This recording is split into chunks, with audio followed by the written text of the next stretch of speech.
friends and fellow VEDSies. It is day 10, and I've been thinking.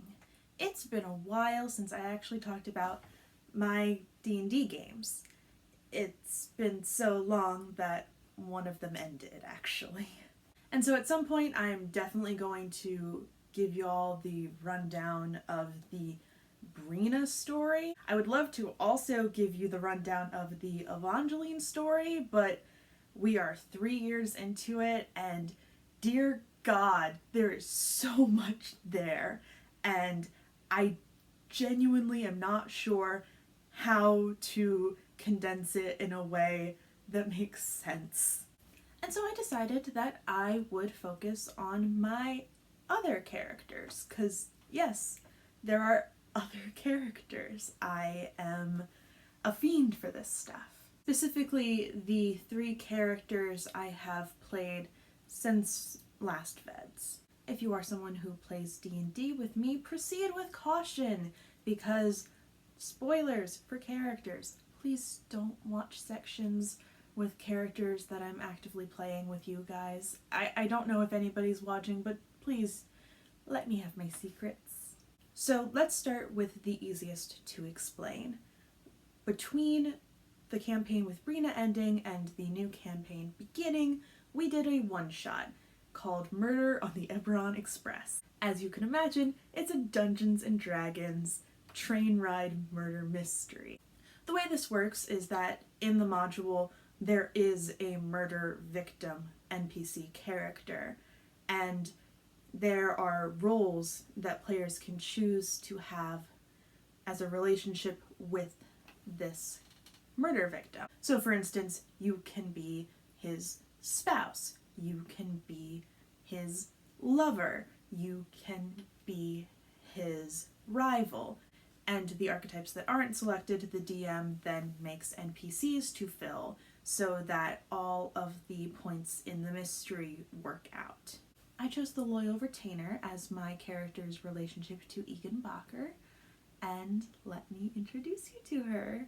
Cecily Dianette is a gnomish wild magic sorcerer. She is the middle child in a well-to-do family because of her father's successful chain of apothecaries. Actually spent the most time with her father out of her siblings because she had what he called a peculiarity. And as a scientist, he was curious to see why strange things always seemed to happen around his daughter. They would often stay in the lab after closing so that they could try to figure out what was going on with her odd abilities. She was a young woman when she successfully performed a bit of magic intentionally. Unfortunately, it resulted in a wild magic surge that caused the entire lab to catch fire and her father to die. No one knew Cecily caused it, and it was just assumed to be a lab accident, but she was fraught with guilt, especially because the family financially suffered and actually had to downsize at one point. A couple months after her father's death, they were visited by a man named Egan Bacher, and he was like, "I'm so sorry for your loss, but he owed me money. What can we do about that?" They did not have the money, and Cecily already felt like she was responsible, and so she took a look at this guy and said, "You look like you need help.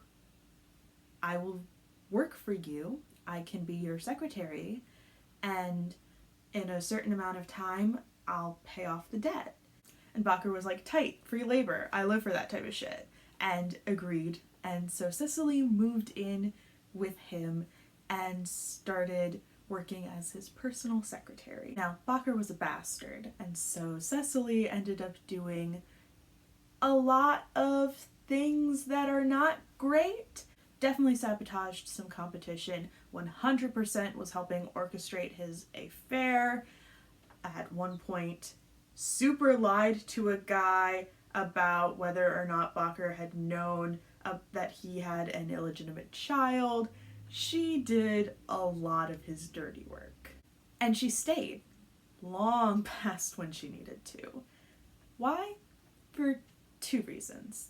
One, because early on, Bacher caught her drinking and crying and managed to get her to tell him about what had happened with her father. And Cecily was smart enough once she sobered up to realize, oh shit, he could super use this against me. And two, she loved him. She knew exactly what sort of a man he was, but she fell hard, and she knew that he was unhappy in his marriage now that they had settled into a marriage, and thought that maybe one day he would choose her. Because after all, who could love you better than the person who knew all of your darkest secrets and loved you anyway?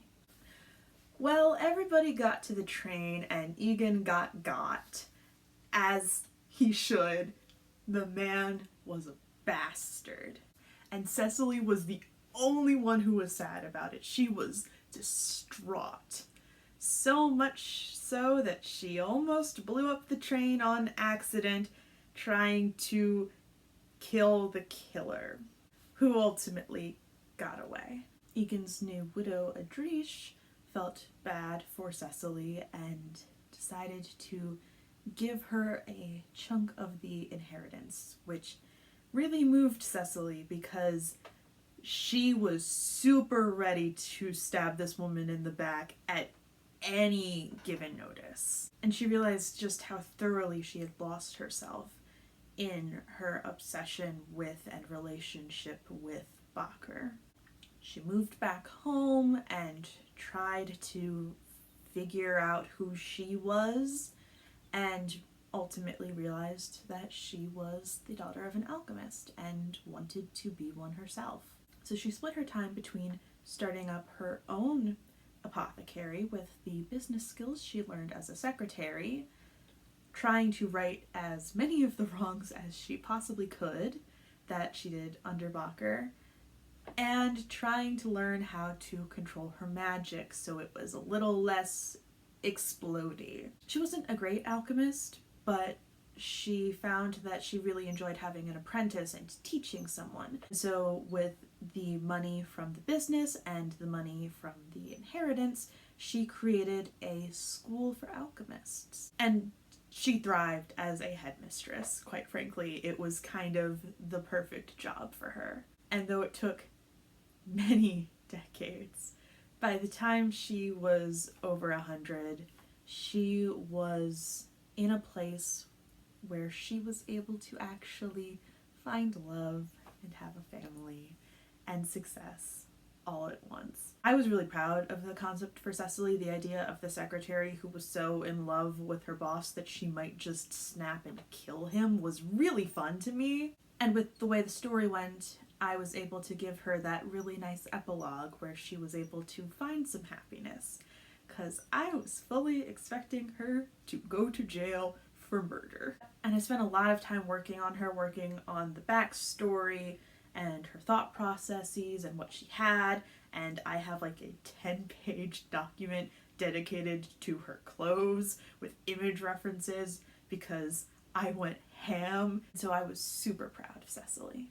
Now that was what we did between campaigns. Our new campaign is Curse of Strahd, which for the uninitiated is an official D&D module about fighting a vampire. This is Dracula in D&D, basically. My character for this campaign is Natalia Bergman, a tiefling Oath of Redemption paladin. Natalia was born to human parents, and people were a little freaked out because superstition says that that usually means something's gonna happen. So between people being superstitious and her naturally just being big and strong, as well as not being the brightest, Natalia left school as soon as she could and was trying to find something she could do. And when she was 18, she got invited to the manor of Oliver Warlow, a local crime boss.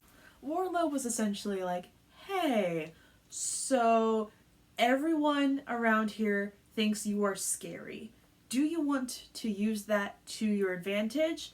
Because I have this 4-year-old daughter I have to take care of now because her mom died, and I want her to have a bodyguard, and everyone is scared of you, so you don't even really have to do that much. And she was like, okay, I'm willing to do that.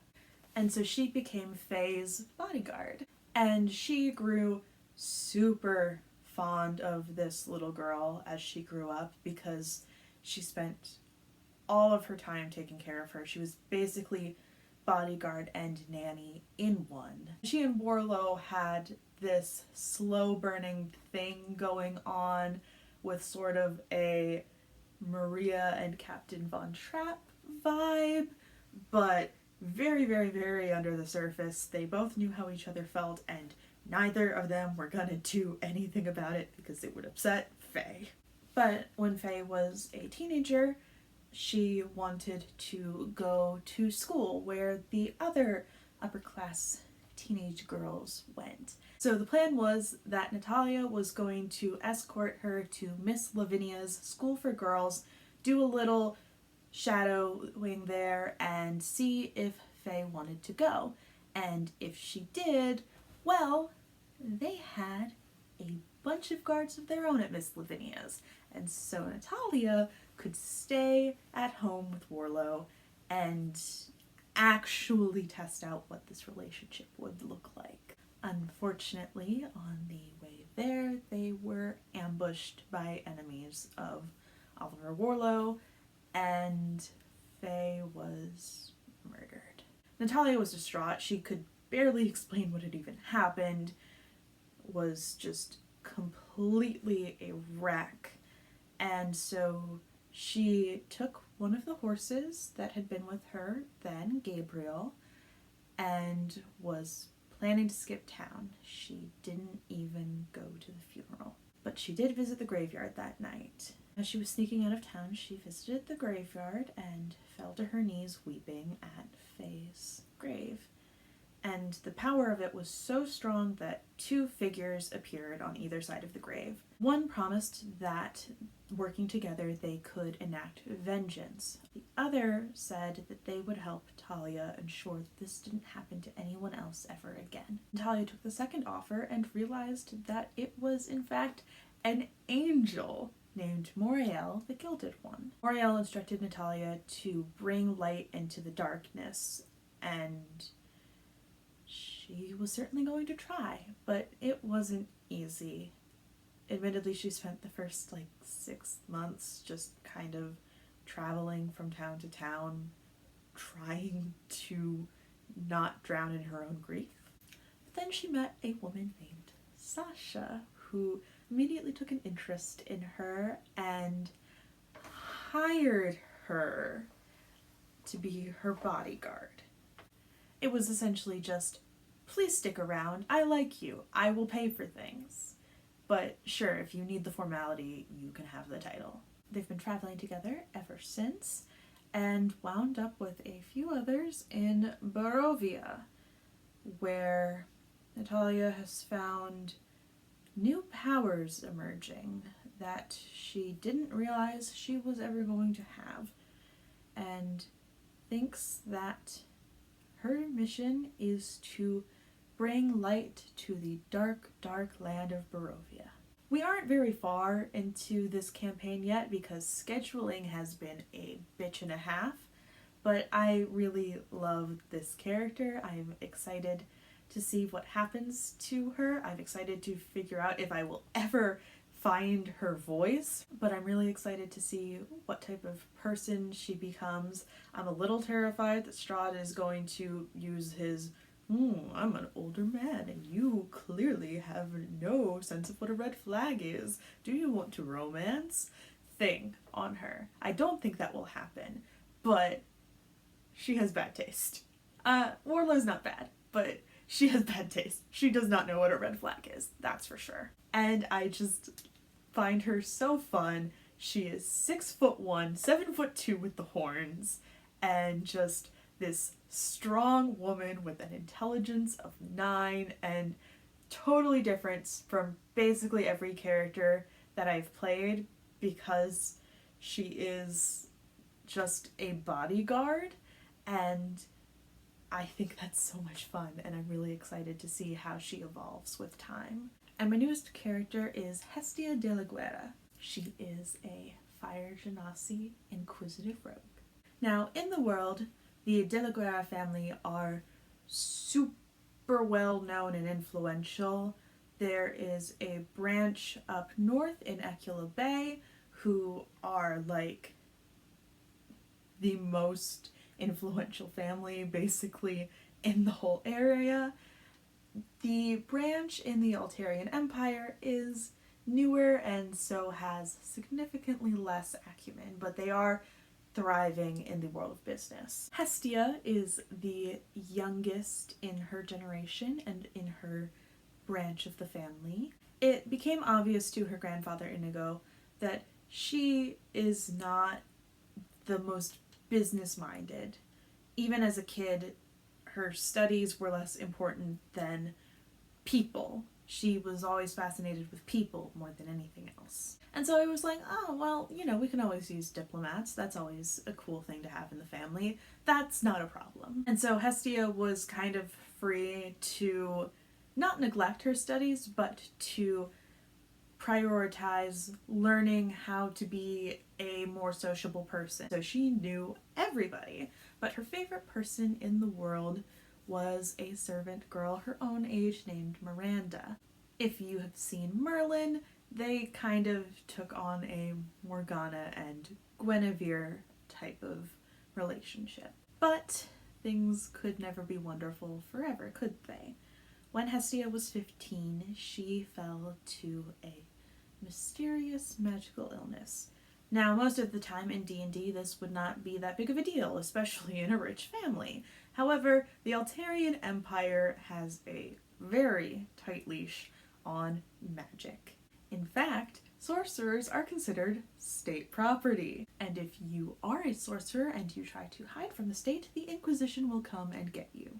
So not knowing how long Hestia had to wait for politics to work themselves out so the family could get a cure, Miranda took the ultimate risk and snuck into her friend's bedroom in the middle of the night to heal her, because Miranda was secretly a divine soul sorcerer, a sorcerer given power from celestials or the gods. The girls tried to keep this under wraps, but it was hard to hide the miraculous recovery. And so while Hestia was still recovering, the Inquisition busted down the door and took her into custody. Now, because of the De la Guerra family being the De la Guerra family, they couldn't exactly hurt her. But they still interrogated Hestia, and they had her in a cell with no windows or anything, so she could not see the difference between day or night. She was in solitary confinement for 3 days and started to go a bit crazy, which you couldn't blame her for, especially because she was listening to her best friend being tortured. After 3 days, she was visited by her grandfather Inigo and his bodyguard Gareth, who explained to her that they had finally managed to talk the Inquisition into giving her back to the family. Hestia was immediately like, no, not without Miranda, I'm staying, which resulted in Gareth knocking her out and carrying her back home. By the time she regained consciousness, the Inquisition had taken Miranda out of the city. It took Hestia a while to recover from the experience to the point where she could even leave her room or talk to people again, and she was never the same. She didn't understand why the family spent all of this time trying to gather money and power if they weren't even going to use it to help people. and she grew to resent her grandfather. When she became an adult, she spent some time with her cousin Samson, who had similar political leanings to her, and they decided that Hestia was going to put her skills of skulking about and knowing how to put on the charm to good use. She was going to use the wealth and influence of the family to go places where other people couldn't and make changes no one else was willing to, whether that meant blackmail or robbery or prison breaks or forging documents, whatever was going to help people the most.